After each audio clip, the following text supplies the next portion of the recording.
Hey guys, welcome to the 3-part series you've signed up for to find out how to time warp. Sounds a bit weird, doesn't it? Yeah, I want to know how to time warp, but you know what? It actually works, like how you can slow down time and increase time. I'll give you an example. So the human brain itself is actually takes things in 3-second increments, right? So in that 3-second increment, it will put in data to the brain, and what that will do is the amount of the data that goes into the brain actually determines the perception of the time.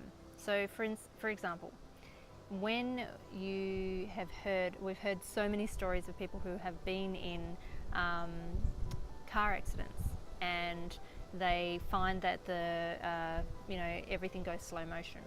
And why do you think that is?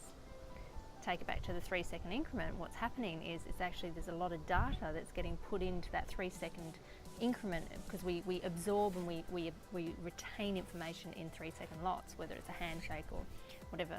So basically what happens is in a car accident, we've got so much information that is coming through that is actually going so fast that it begins to slow our perception of time down, because the brain needs to compute all that information that's actually going in, and that's what causes this stretch, if you like, in time.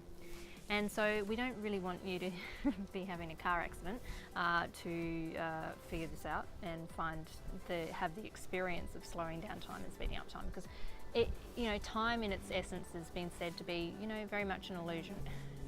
We adjust our days to it. We abide our life by these increments of time that we have.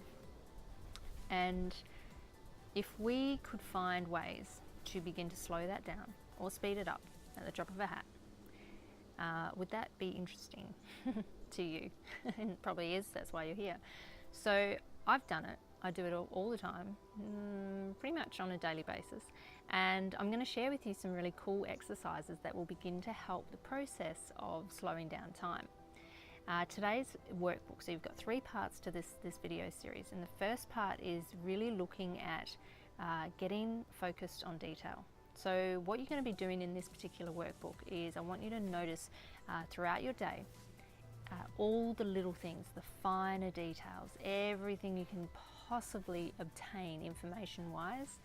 I want you to be taking it in all day today, or a period of time when you can. It doesn't matter, you can do it anywhere. No one's going to know you're doing it, so you're fine. They'll just think you're very observant. But just don't stare at people for too long, because they might be a bit weirded out. So what you want to do is make sure that you look around at your environment, wherever you are.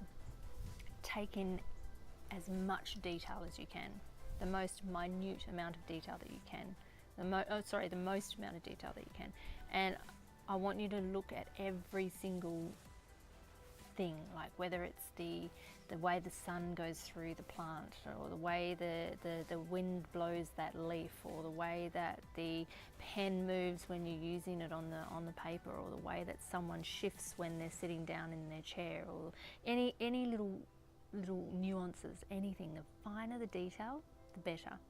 Then what I want you to do is actually write down 5 things that have completely surprised you in your day that you've noticed. Because what you're actually doing is you're starting to notice, and what happens is the brain will process more than subconscious brain will process more than 40 million bits of information per second.